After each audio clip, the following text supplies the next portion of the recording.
सुबह का सूरज धीरे धीरे छोटे से कस्बे सामनपुर पर चढ़ रहा है। एक ओर कोठी है, दूसरी ओर कच्चे घर। टोनी अमीर परिवार से, रमेश दलित समुदाय से और सलीमा अल्पसंख्यक परिवार से स्कूल बस का इंतजार कर रहे हैं। स्कूल की बस आती है। ड्राइवर पहले सिर्फ आरव को चढ़ाने लगता है, बाकी दो को नहीं।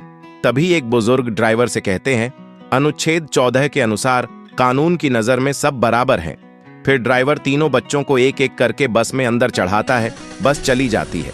स्कूल में खेल टीम का चयन हो रहा है। एक शिक्षक सलीमा से कहता है, तुम लड़की हो, क्रिकेट नहीं खेल सकती। तभी प्रधानाचार्य कहते हैं, अनुच्छेद 15 के अनुसार लिंग जाति धर्म के आधार पर कोई भेदभाव नहीं होगा। सलीमा बल्ला उठाती है और पहला छक्का मारती है। गेंद उड़ते हुए स्कूल की दीवार के पार जाती है। स्कूल की दीवार के पार नगर निगम का दफ्तर है। वहां नौकरी के इंटरव्यू चल रहे हैं। एक उम्मीदवार से पूछा जाता है, आप किस जाति से हैं? अचानक वही क्रिकेट गेंद खिड़की से अंदर गिरती है। एक अधिकारी मुस्कुराकर कहता है, व्यक्ति की योग्यता देखो, किसी की जाति या पहचान नहीं। दूसरा अधिकारी कहता है, अनुच्छेद 16 हमें सरकारी नौकरियों के मामलों में सभी नागरिकों के लिए अवसर की समानता की गारंटी देता है। रमेश मंदिर आता है। उसे कुछ पुजारियों द्वारा मंदिर में प्रवेश करने से रोका जाता है। तभी मास्टर जी कहते हैं, अनुच्छेद 17 के अनुसार छुआछूत से उत्पन्न किसी भी प्रकार की अक्षमता को लागू करना एक दंडनीय अपराध है। मास्टर जी रमेश को मंदिर में प्रवेश करने का इशारा करते हैं। रमेश मंदिर में प्रवेश करता है। बाजार में बड़े बड़े पोस्टर हैं। एक पर लिखा है सर, दूसरे पर साहब और तीसरे पर विशेष दर्जा। एक बच्चा पोस्टर फाड़ देता है। बच्चा कहता है, अनुच्छेद 18 के अनुसार कोई भी उपाधि जो सैन्य या शैक्षणिक विशिष्टता न हो, राज्य द्वारा प्रदान नहीं की जाएगी।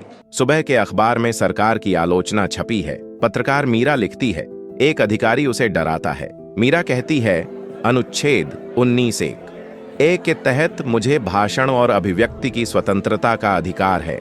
कुछ लोग सड़क पर बैठे धरना दे रहे हैं। एक पुलिस वाला उन्हें रोकता है। तभी धरने से व्यक्ति सामने आता है। व्यक्ति कहता है, आप हमें नहीं रोक सकते क्योंकि अनुच्छेद 19(1) के तहत हमारे पास शांतिपूर्वक और बिना हथियारों के सभा करने की स्वतंत्रता है। मजदूर यूनियन बनती है। सभी कहते हैं, अनुच्छेद 19(1) अनुसार हमारे पास संघ या यूनियन या सहकारी समितियां बनाने की स्वतंत्रता है। टोनी, रमेश और सलीमा तीनों घूमने आए हैं क्योंकि उनके पास अनुच्छेद 19(1) के अनुसार कहीं भी आने जाने का अधिकार है।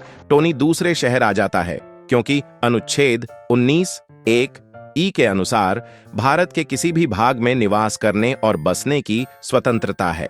महिला किराने की दुकान खोलती है क्योंकि उसके पास अनुच्छेद 19(1) के अनुसार कोई भी व्यापार या कारोबार करने की स्वतंत्रता है। एक व्यक्ति को बिना कारण गिरफ्तार किया जाता है और कोर्ट में जज के सामने पेश किया जाता है। जज कहते हैं, अनुच्छेद 21 के तहत किसी भी व्यक्ति को उसके जीवन या व्यक्तिगत स्वतंत्रता से केवल विधि द्वारा स्थापित प्रक्रिया के अनुसार ही वंचित किया जा सकता है, अन्यथा नहीं। पास के गांव में 10 साल का आरव पढ़ना तो चाहता है, लेकिन उसके पिता के पास उसे पढ़ाने के लिए पैसे नहीं है। एक शिक्षक आरव के पिता से कहते हैं, आप चिंता मत कीजिए। अनुच्छेद 21(a) के अनुसार 6 से 14 वर्ष की आयु के सभी बच्चों के लिए निःशुल्क और अनिवार्य शिक्षा का अधिकार है। रास्ते में सलीमा टोनी से पूछती है, मंदिर, मस्जिद, चर्च, गुरुद्वारा सबके दरवाजे खुले क्यों हैं?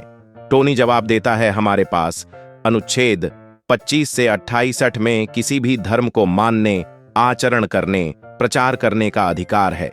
कक्षा में टीचर सभी बच्चों से कहते हैं, बच्चों, अनुच्छेद 29 और 30 हमें संस्कृति व शिक्षा का अधिकार देता है। एक नागरिक संविधान हाथ में लिए खड़ा है। व्यक्ति कहता है, अगर कोई अधिकार छीने तो न्यायालय है। हम सभी अपने मौलिक अधिकार के उल्लंघन की शिकायत अनुच्छेद 32 के अनुसार सर्वोच्च न्यायालय में कर सकते हैं।